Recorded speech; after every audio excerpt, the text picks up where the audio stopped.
websites. And for all of you watching online, we are greatly appreciative to have them with us here today.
So that's a very tough act to follow, but I think we have one that they can live up to what Senator Sinclair just shared. As we're a little bit more intimate group, we've decided to take the table away.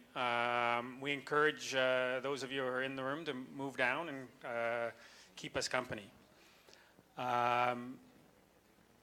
For this session, it's really my real pleasure and honor to introduce my friend and colleague, Dr. Alaa Murabit. If you've read your program, you'll see that she is a UN High-Level Commissioner for Health, Employment, and Economic Growth.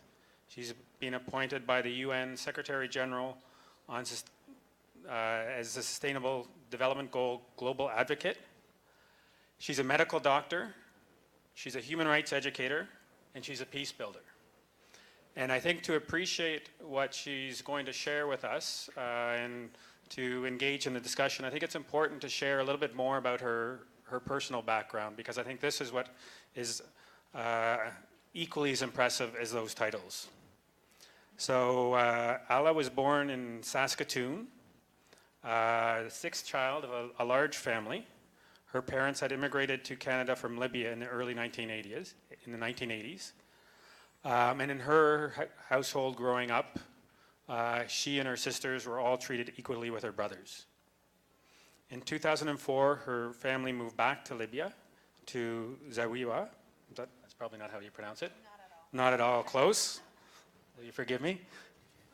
No, okay, I'm not forgiven. Having finished high school at the age of 15 in Libya, she enrolled in the College of Medicine at the University of the place I can't pronounce, with a specialization in pediatrics. Her final year of university, 2011, was also the year of the Libyan Revolution. Inspired by women's crucial roles in the revolution, she founded the Voice of Libyan Women to politically, economically, and culturally mobilize and empower her fellow countrywomen.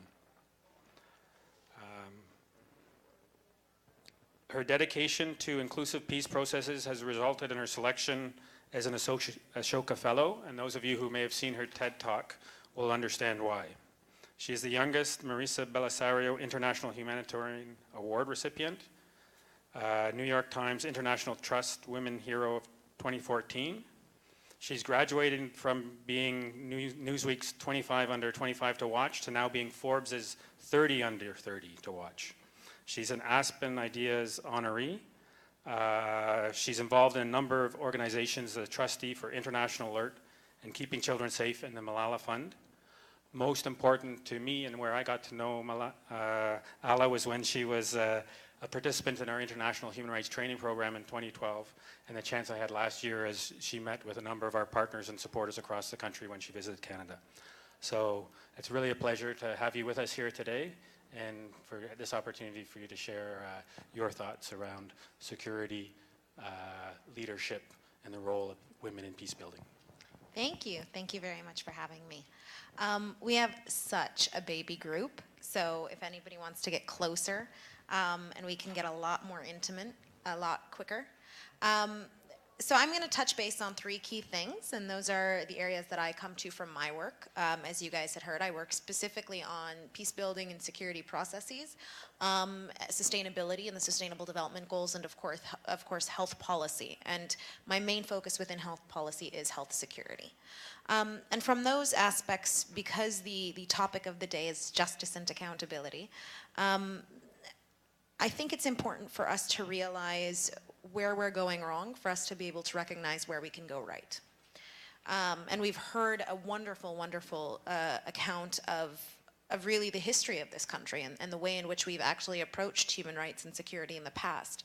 And I know when we all turn on our televisions, we're not necessarily shocked that humans have that capacity and have that ability to completely eliminate or negate the rights of another group or another individual. It's a daily reality we all live with. So I'm going to first touch base on security and the challenge of saying something like security in the first place. So peace is probably the least liked word in global policy. Everybody hates the word peace. When you say we got to build peace, we got to make peace, nobody likes it because it's not as tangible. So we use security as the referent, right? We talk about security and being able to stop a conflict. And often those are very band-aid solutions. They're not sustainable. They're not dependent on local leadership. They're usually dependent on international involvement or resources. They're often much more in the control of the larger, more dominant political force, right? So be it the international community, the United Nations, within Canada, it could be the government, etc. So security becomes the agent that we speak about. And so our global policies tend to know how to make something secure. And I think a good synonym for secure is often stable, right? So it's stable enough for us to get economic investment out of it. It's stable for us enough that we don't see it on the news every day, right? And stable doesn't necessarily mean the problem is gone. It means the problem hasn't escalated to a degree in which we need to give it more attention. Right? So if we have 4 million Syrian refugees in 2015, and we have 1 million less, or even 10,000 less in 2016, that's considered a win for the global security space. That's considered a win. We haven't actually solved anything, but because it hasn't escalated, we pat ourselves on the back and we say we've done a relatively good job. Things are not getting worse. They're stable, they're secure, right? And I think the greatest challenge when we do that is that we no longer actually know how to build peace. We don't even know what the components would look like. How do you sustain a peaceful community? I remember right before Nelson Mandela passed away, a good friend of mine who works with Sky News was there, and she was stationed there in case anything would happen. And she said, the biggest worry is if he passes away, everything combusts. The tensions are so high. That's the reality of building a stable environment. It's built on variables that you can't necessarily control. It doesn't actually identify underlying issues. We don't talk about things like reconciliation and truth and justice and accountability. We talk about immediate resource allocation, potentially immediate land allocation, but we don't actually focus on making that a sustainable peace. And the reason we can get away with this is the second thing I'll delve into, which is securitization. So we heard wonderfully how that's been applied in Canada to our great collective unfortune, that when we securitize something, and securitization is basically when the elite within a society, and that traditionally has been the government, as the nation-state system has evolved, that now includes media, corporate leadership, but it's when the elite within a society says this is a severe security threat, it is an existential crisis, and the government can allocate significant resources, time, effort, and influence towards this one specific subject, right? And some recent examples would be everything from the war on drugs, the war on poverty, the war on terrorism, Ebola, pick and choose, right?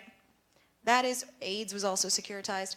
So when you securitize something, you have the free range to absolve yourself of the responsibility towards human rights. Because this now becomes a security threat, right? So for the existence of our people, we need to ensure that nobody with Ebola comes into the United States and Canada, for example. So we defy international humanitarian law and we close our borders. We make sure that we accept no flights from that area. And instead of deploying humanitarian assistance, such as doctors, nurses, people who are well trained, we instead deploy armies.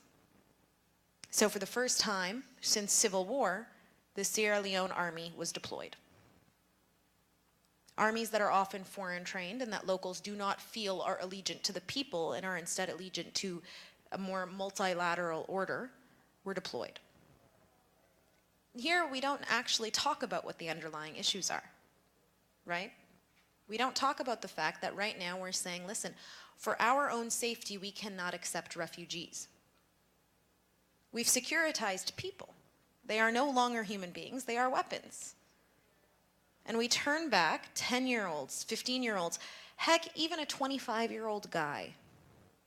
We turn them back on the off chance that this one individual will defy historical reality and will become the first refugee to actually commit a terrorist attack. That's not the reality, and that's the cornerstone of securitization. It's that it's not actually a realistic threat. Not to the degree in which the government has allocated resources or support or the media has emphasized. When was the last time a refugee committed a terrorist attack in North America? In recorded history, never. Never. How many people in North America died of Ebola? 1. How many people in North America die of obesity and obesity-related diseases a year? Millions. It's the highest cause of death, from heart disease to diabetes to unwell living, which causes cancer and others. That's our reality. How much do we actually allocate to that? How much do we educate about that? You are more likely to die from a piano falling on your head than you are from a terrorist attack. The 6 o'clock news never tells me about the danger of a piano falling on my head. I have yet to hear about it. I would be much more careful. I would put something in the sidewalks. I would figure this out. But that's not the reality. And the reason securitization is so powerful is because since the 1950s, this Westphalian state system that we have, this Bonaparte state system that we have, since the 1950s, 60s, and 70s has come under heavy stress. It's had to shift. The state is no longer the sole service provider. I don't need to go to the state to get my media or my healthcare or I don't need the state as much as I did in the 1950s. I don't. Communication has opened up. I can get information from other places. I can travel. I can go to another country for healthcare. There's a whole industry now. My state is no longer my sole service provider. So my state has to become relevant. It has to remain relevant, and securitization allows a state to remain relevant without actually providing services. It's an extremely dangerous relationship. The last thing I'll go into is why securitization has succeeded for so long. Now, the term was only coined in the 1980s in the Copenhagen School, but it's been occurring for a much longer time, as we heard with the residential school system here, where they said, you know what, this is a threatening ethnic group and we have to eliminate them, or we have to at least assimilate them in some way. And it's happened around the world. That's the way in which, if you look at, medieval war, the reason that women were raped and women's bodies were seen as the borders of nations was because the fighting group thought, listen, if we can get them to bear our offspring, then they will no longer fight us. Right? So the rights of women were completely negated under the guise of an existential security threat. So this is a historical thing. We've been doing it all the time. The question then becomes, why is it working? Why do we not have people within the peace building or the security space who are saying, listen, we should actually focus on education and healthcare, because those are the clear indicators of a peaceful society. Those are them, the two big ones.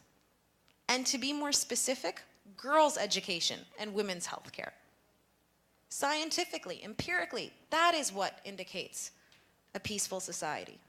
We can actually see the direct relationship between the sustainability, security, and rights of women and the likelihood that a country will go into conflict. As women's rights decrease, it is over 40% more likely that a country will delve into conflict. We can see the direct relationship between having more women in peace and security processes and the success of those processes. So how many peace treaties last 5 years? Who knows? Or how many fail within 5 years? Anybody? Guess. Close. 90%. 90% of our peace treaties, which often take years to actually get on the table, fail within 5. What is the percent of likelihood that they will last 15 years if you have inclusive processes with women? 35% higher. To last 15 years, not 5, 15 years, if you have inclusive peace processes. And that's because traditionally we look at leadership in a very masculine and dominant way. We talk about leadership in terms of brute force. That's what we've been trained to do. We've been trained to assume that the power of our nation can be determined through an arms race, not through an intelligence race. And we have completely undermined the meaning of the word compassionate or empathetic to mean something awful. Unless a man cries once or twice, if the president cries once or twice, we're like, oh, what a hero. He can deport 2 million people, but he shed a tear, so he still has a heart. We undermine a lot of the feminine qualities of leadership. And that's because we just haven't had enough women leaders, and because culturally it's unacceptable. Even in Canada, she is either titled to be a man in a skirt, she's insulted for being cold, frigid, you name it. And in fact, developed nations actually have a worse problem with women's leadership than developing countries. To be fair, colonialism is responsible for a lot of the changing gender dynamics in a large part of the world. In terms of both racism and in sexism, it was colonial entities which introduced those concepts. The lighter your skin, the better. If you're male, you protect. You're in charge. You have the right. Many matriarchal societies were completely transformed by that introduction, those new concepts. So while now we say, listen, we're way far ahead in terms of women's engagement, we're really not. We're really not. And it's until we see leadership as something that any person, regardless of gender or sex or skin color or religion, can actually participate in, then it's unrealistic we're ever going to move past securitization models or dominant models, where we exercise and control our power through ensuring that nobody else can enter that space. Now, the reason I mention these 3 things, first our emphasis on security rather than peace, the process of securitization, and the limited and exclusive leadership models that we use, is because if we're talking about justice and accountability, it's unrealistic that you're ever going to actually have justice or accountability if the balance of power within a relationship is way off. There is no need for one side to be deemed accountable, particularly if they're the dominant side. And it's until those who have actually been at the hand of injustice all work together and say, listen, we're not getting ahead on our own. It's until those groups begin to elevate leadership within their own spaces and say, we have rivaling forms of leadership. We have a rivaling form of peace building. To us, security means something different. And even from the people in this room, security will mean something different to each and every single one of us. Peace will mean something different. But it's until those voices are actually part of a substantial conversation, until we're able to influence policy, and until we ensure that we're at the table where decisions are made, that we won't actually be able to ensure justice, accountability, reconciliation, or sustainable peace processes. And sustainable peace processes, in my view, include inclusive health education, climate change action. Those are sustainable peace processes. And we have to stop assuming that if it doesn't have a gun or a bomb involved, and if it's not headed by the Ministry of Defense or the Ministry of Public Safety, then it isn't essential for our well-being. Thank you. Thank you, Alaa. That you've given us a lot to reflect on. We have, I'm not sure how much time, but we have time for questions. I think that was the idea, was really to engage in a conversation with Alaa. I'm sure, or I hope you have some questions for her. And we have 2 microphones. We can take some questions and then ask Alaa to respond. Do we have? That's not a question. Okay. Oh. I don't know if it's being, for the people watching a simulcast, I think you should go to the microphone, but we can start on the microphone on the right if you want. Thank you very much for your talk and for introducing the concept of the sustainable peace process. What about I'm not sure how the concept of a sustainable peace process applies to an issue such as the Armenian genocide, where it's 100 years. The majority or perhaps all of the people who were affected have passed on. It's the second and third generation. There's something unsustainable about insisting that the world recognize that a genocide occurred to the Armenian people. It isn't sufficient that only approximately 20 countries have recognized it.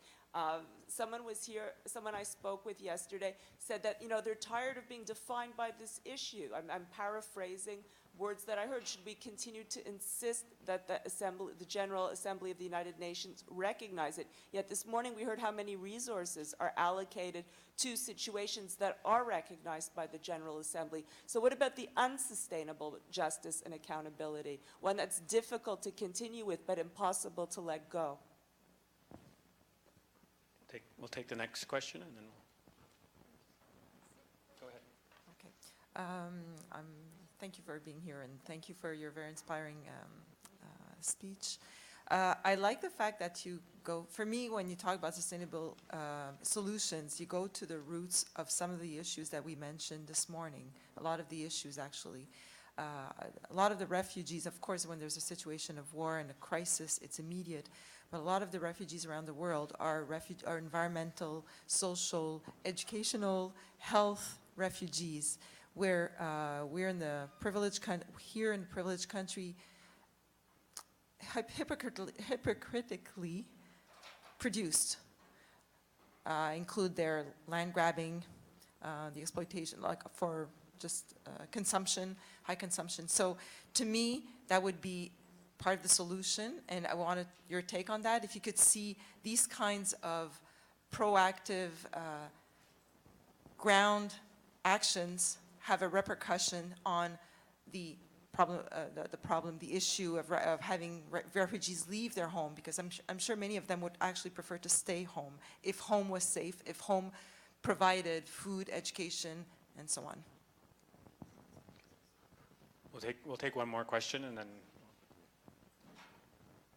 We hear about this Armenian genocide quite a bit. We hear about Holocaust. We hear about few of the genocides which were committed on this earth, and hope to God it never happens again. It is really bad. But there has been genocide, so many, like the partition of India and Pakistan in 1947, done by the British. We lost 3 million people, 3 million. Then Bangladesh separation from Pakistan, the whole world witnessed it. We lost a lot of people out there. So there have been genocides other places too, and we don't hear about them. So there must be some reason that certain tragedies have been publicized. And the other thing you said about women and peace, I agree with you, but this is a kind of a enigma and a question in my mind. How come that whenever a woman is a leader of the country, they have gone to war? Margaret Thatcher took you to Falklands, Golda Meir, Banda Naika, Indira Gandhi, and all these ladies, few ladies we had as head of the government, their countries went to war. Is it to prove that I'm tougher than you or something like that? There must be some reason that it happened. Thank you. I'm going to start off with the first question. I don't think there is a peace or a justice that is, a justice or accountability that isn't hard. I think all justice and accountability is hard. You are asking people to be held responsible for their actions. And more than that, I think naturally with justice and accountability come reparations and comes actual consequences for their actions. So I don't think there is an easy one. I can't speak specifically on the Armenian genocide. It's not my place of expertise, and I'm sure you know much more in that area than I do. But I don't think it's possible to tell people of any background when they have been violated or when an injustice has been wrought upon them to let it go. I don't think that's a realistic response. I don't think a community can grow. I don't think a community can be healthy if accountability and justice are not served. Now, I can give you a very political answer as to why the situation has remained that way, and it would reflect also on why certain atrocities are given more attention. But that comes into a global balance of power, right? And that comes into which countries are the most economically, strategically, and politically important. And it's a very cynical answer, but it's the truth, right? So I hope that covered your question. Oh, yes. So climate refugees and kind of the situation that occurs in many countries around the world, and I'll give you another example, is we have a food insecurity problem in a significant part of the world. We have an obesity and waste problem in the other half of it. And rather than say, listen, we need to start talking about lowering our own consumption, we need to start addressing local solutions, we need to ensure that there's local solutions, we're now attempting to impose our ideas yet again. And say, okay, well, you know what, we're going to talk about food insecurity in Guatemala, but at the very same time, we're going to take land to grow organic farms and kick people out of their own homes, right? So there's a certain amount of hypocrisy, and that's something that we've seen time and time again. Our industrial development came at a significant cost, and now we're asking countries that are in the midst of their own development, don't use fossil fuels, don't develop in the way we did, figure out a new way, right? Without actually affording any type of support, assistance, resource management, anything, right? So and that's not to say that we don't actually need to diversify, but it is to say that we need to walk into spaces with a recognition that a lot of our policies have caused these situations. Will we politically admit that? Very often not. I don't see it happening. In fact, the refugee crisis is a good example. You know, who knows why the UNHCR, the United Nations High Commissioner for Refugees, and the International Organization for Migration, why they were even created? Who can tell me? When were they created? After World War II, to address European refugees. After World War II, to address European refugees. The Convention on Human Rights, the Convention on Refugees was born in Europe, and it's dying in Europe in front of us. And that's because there's a certain amount of hypocrisy into who it applies to. And it comes back again to education and to awareness and to knowledge and to a belief that you can only maintain power and authority if you are the dominant body, right? So people who don't look like you or sound like you are not afforded the same rights and opportunities.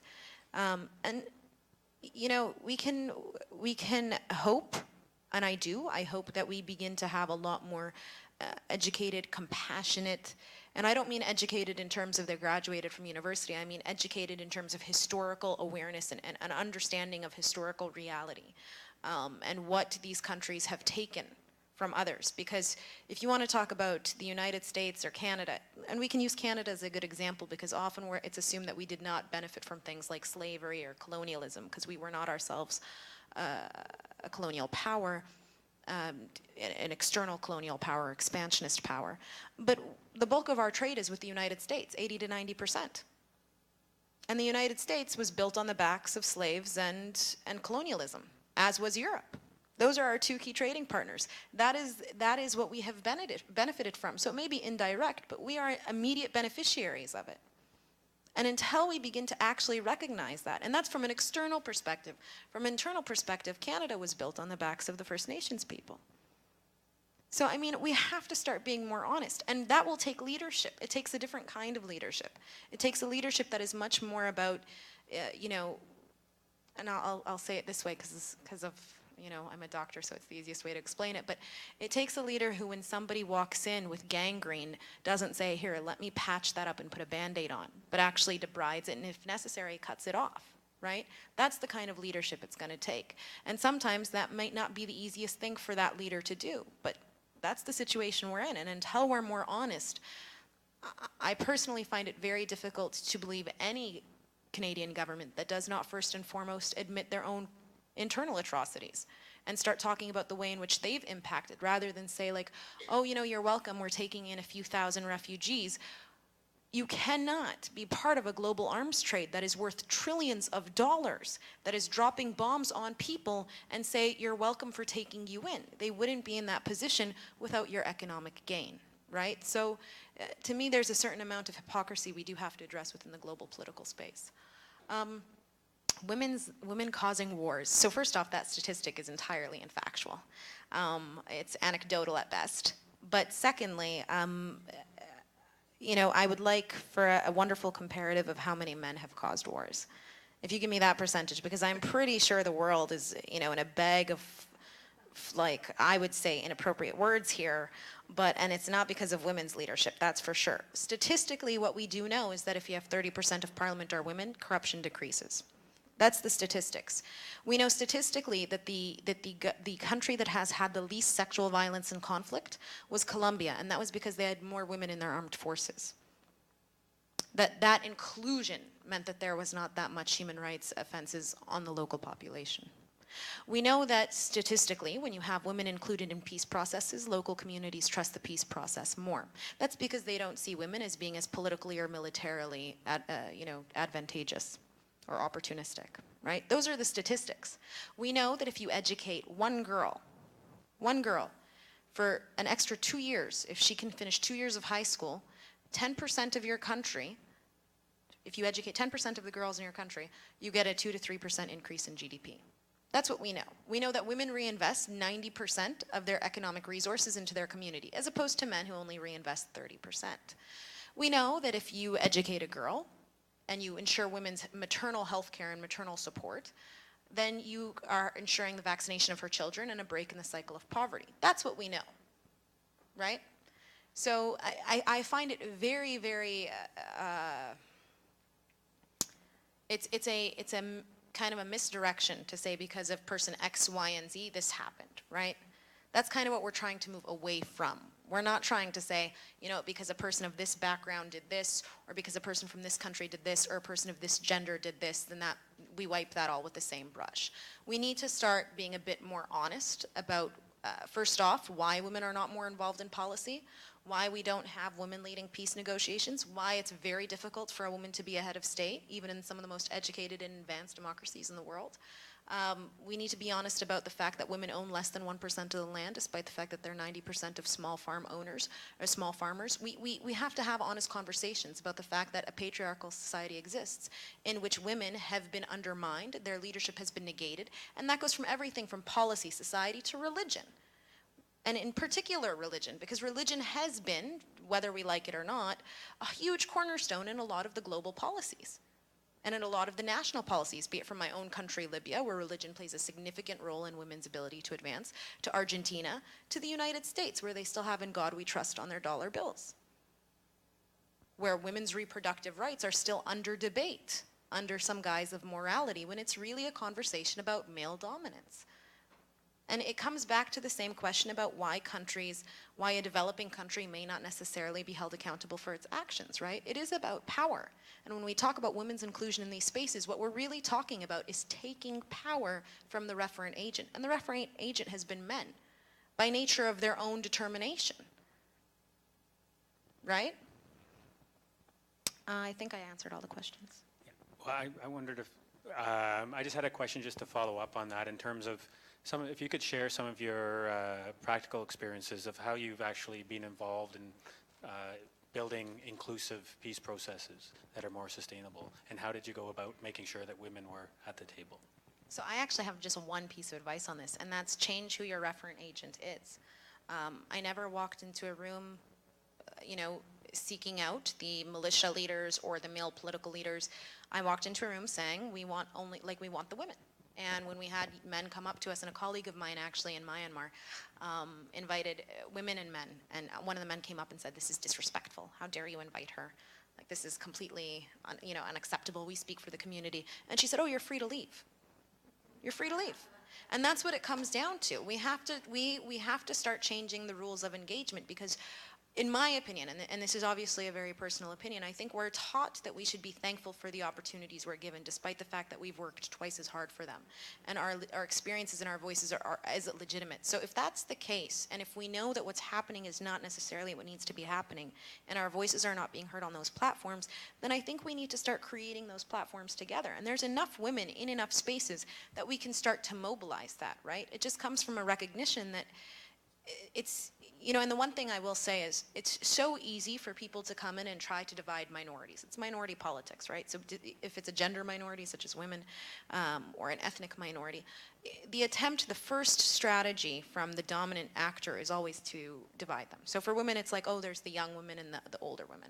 There's the more masculine women and the more compassionate feminine women. There's the educated, there's the developed and the developing. There's, you can put a whole bunch. There's the very wealthy elite women and the grassroots workers. And that is a political tool, and I think what we need to do as women is recognize that it really doesn't matter if you're older than me, more educated, wealthier, less wealthy. At the end of the day, we're both women, right? And if our ideas and our experiences are in line with what we believe should be happening for our community, then we need to really start taking all those kind of superficial, societal constructs away. We need to start doing that. It's the same thing that I think needs to happen between minority communities. A lot of minority communities, the First Nations community, Jewish community, Muslim community, Sikh community, have all gone through similar ostracization and ridicule and at times genocide and all of these things. They have a shared histories in that regard, and yet we continue to allow ourselves to be divided by very superficial constructs. So I think part of it is unification and strong leadership, and part of it is just changing what the priority is. The priority shouldn't be having the men in the room. They don't help. All right. We had one question here, and I think there's another question. If you can go to the microphone, please. Yeah, hi. I just, first of all, want to say thank you for putting the access on women, because I've sort of been waiting to hear that said a little bit more directly in the past couple of days. And I'm wondering, one thing I notice a lot in North America anyways, is we seem really good about acknowledging acts of misogyny and oppression everywhere else, without even a hint of irony toward domestic abuse and things like that go on here. And I'm wondering, in your own experience, if that's commonplace, and if so, what kind of advice you might have in terms of how to manage that or ways to address that. Do we have another question? We can take it now, and then we'll ask Alaa to respond to both. I'm fairly new at getting involved in anything political, and just in trying to change the system, I see women standing up like Cindy Blackstock, who has won her case against Canada regarding the native education system, that they were deficient, and she won the case. And she's had to go back 3 subsequent times to have anything altered or changed. Also, when we do grassroots political protests against resource extraction that's irresponsible, certain pipelines, now they're going to establish a law to arrest economical sabotage people.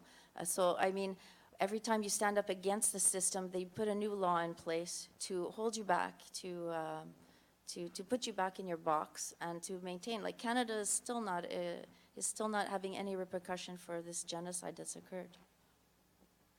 Yeah, that's a fantastic question, and I'm going to spear it into 2 points. The first is the way in which we organize. So actually the first is, I'll tell you an anecdote. When I was 21, when I started my organization, nobody was listening to anything I said, which, believe me, is hard to do because I talk a lot. And I don't stop until somebody gets my point. But somebody who I consider a very close mentor, actually at the time, I did not know him very well, much older gentleman, has been in the global political scene for a very long time, looked at me and said, listen, when you walk into a room, people don't hear you. People see a young woman who is Arab and who is Muslim. Those are your 4 challenges: your gender, your age, your ethnicity, and your religion. And he said, you're lucky, your age you'll grow out of. The rest you're kind of stuck with. And at the time, I remember being blown away by this, by somebody saying it to me so bluntly, because we didn't know each other very well. And it has served to be probably the single greatest educational tool of my career. Because what he saw and what people see as weaknesses when I walk into a room have meant that I can speak to people they can't. That I hold credibility and validity with audiences they don't. And that I bring perspectives that an old, 65-year-old white guy will not have. Just by nature of our construction, right? Our different multiple identities that we all have. So I took that into light and I became much more deliberate in the way in which I organized. And what I mean by that, and I'll try to give a tangible example, but we see today, these massive protests against Donald Trump. And I am all for protests. I think it's great to show solidarity, etc. But they're not, in the context that they're being delivered right now, are not being used as legitimate strategic policy tools. Because it only strengthens Donald Trump's message when people are outside and they're a bunch of immigrant workers, or it only strengthens his message. It makes him seem, because he ran on the platform of making America white again, and it makes it seem like he's doing that, right? Whereas who those protests would work well against, who is more penetrable, would be the democratic institutions that promise to uphold democratic votes, right? So the Democrat Party would be one, but the more liberal politicians who need your votes, that's where you're more deliberate. That's where you're more powerful. When you phone bank a senator in your district who needs your vote, or you phone bank your own representative here in Canada who needs your vote, be it the Liberals, NDPs, or whoever, and say, listen, what's happening right now is completely unrealistic, and I'm not going to vote for you. And we have a whole group of people who used to vote for you who are going to vote for your opponent. That's when you can actually penetrate, right? So it's not just about showing displeasure, but it's about doing it in a very deliberate and strategic way. And I think that's where a lot of us have not been able to, because it does feel like the system is always against us. And at the end of the day, systems are built. They're built by people, and all you have to do is slowly dismantle, if not the system, the individuals within it, right? And there's always something, every single one of us has something we hold dear to us. And oftentimes, if you're a representative, your constituency is something you hold dear to you. Your ability to maintain that position of authority and a position of power that has privileged you so much is something you hold dear to you. So if you know that's your point of weakness, that's the weak chain, because it's not going to be the Republicans.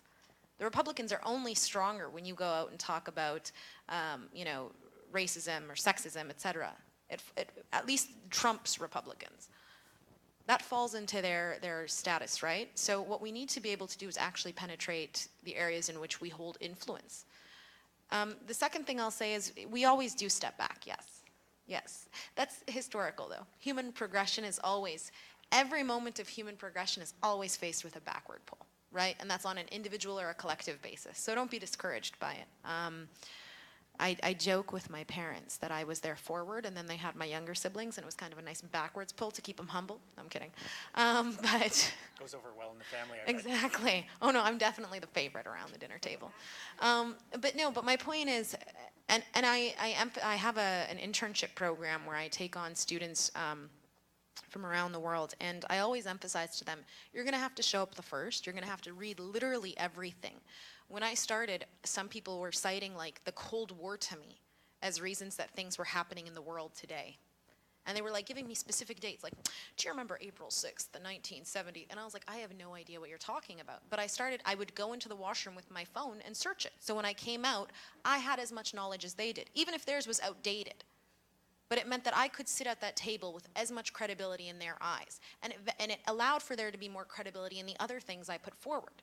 But it's about, I think, having grown up with 10 brothers and sisters, the best thing it taught me, and having grown up in Saskatoon, which I like to call the Texas of Canada, which is slightly more conservative and definitely not as integrated as other cities,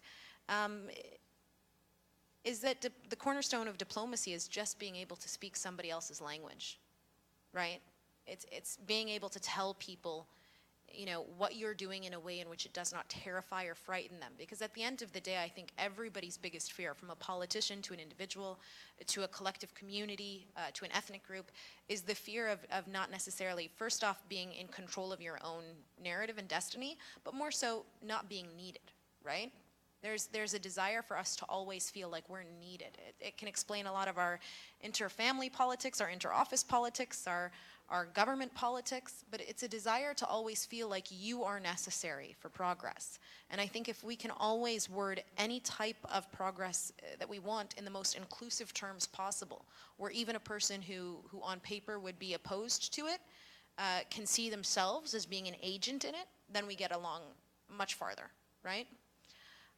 The second question was women. What specifically about them? Sorry.